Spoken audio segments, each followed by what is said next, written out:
contemporary version of Spider-Man, which this is. You know, you want to see the stuff that Norman is working on, that the Goblin then adapts. It has to be cool. So he has the glider, which is this, you know, personal transport system. Jim Carson designed the Goblin glider along with Neil. It took about 4 months to build the glider between the conception and our final testing on the stage. The original concept that Sam Raimi wanted to keep was that it was much like a snowboard, a flying snowboard, that kind of thing, kind of hip, kind of cool.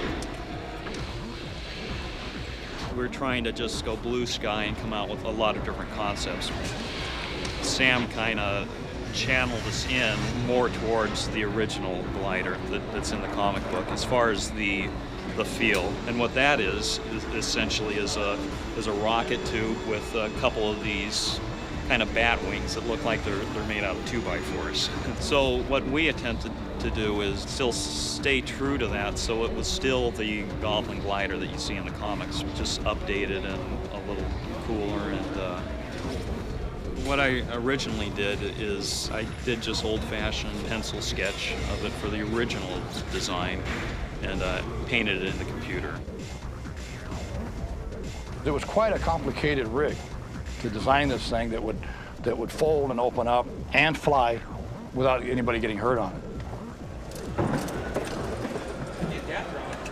The bindings we're using are basically a modified snowboard binding. These are like a step-in clicker style system, and then they've got a little ball rotator on the bottom of it so it can pivot around and kind of do the whole 9 yards. And then these are the really sharp and menacing spears.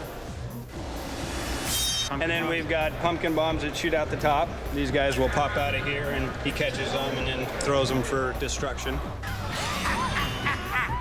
Out, am I? We've got machine guns that come out of these two doors right here.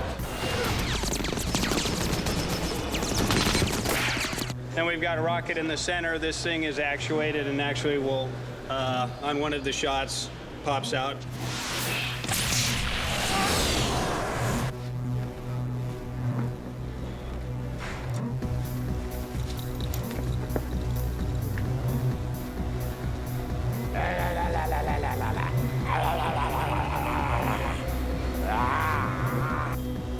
Okay there?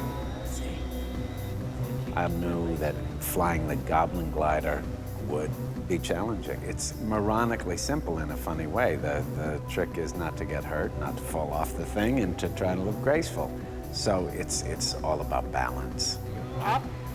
Excellent. Excellent. Your feet are locked in. It's a little dangerous because if anything goes wrong, you can't really bail out of it. There's no quick release out of it. So that was a little scary. It's like any sport, you're using slightly different muscles. But I'm a pretty fit cat, so I was able to roll with it. You have an unlimited amount of freedom, really. Just so it looks like it works, that's the most important thing. But the public, I think, is pretty astute with what might work. We based the design in some fundamental principles and so forth, so who knows, maybe it could fly. The glider and Goblin's, bag of effects kept changing through the course of the production. A lot of shots we had to match our CG version of the glider against the mechanical version. We had to work very closely with them because every time they made a change for the movie, added a new weapon, new prop, added machine guns on or something different, we had to match that in CG. In many shots, we had a CG glider cut back to back with a mechanical version, so we had to make sure that they matched in color and every detail. However, there's a little bit of variances that we've got between our CG model versus what they built on stage. And a lot of it is, sometimes design changes over the course of the movie, or physically there's some limitations to what they can physically build on a glider. This shot here illustrates one of those cases. Spider-Man's got his spidey sense going, and he realizes there's some impending danger, and it's coming from the glider. The glider's got these prongs that fork out and are intended to impale him. That was sort of a design change that happened from the movie. The blades themselves kept evolving over the course of the movie, and so, rather than the physical production guys constantly keep building and rebuilding this, it was a lot easier for us to do it digitally.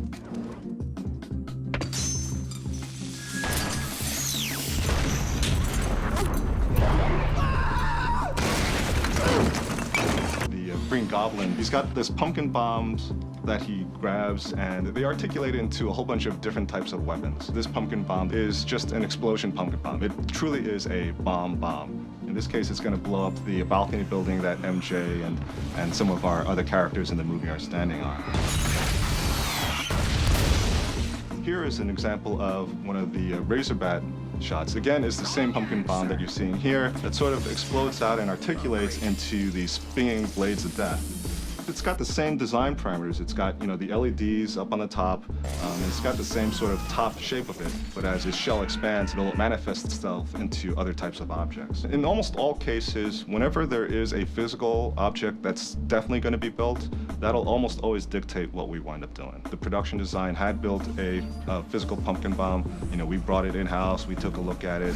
What they had built physically on stage, though, was just the exterior shell. Anything that truly articulated, like, to the Razorbats, that was all done digitally. And that design of that articulation was done all here at ImageWorks.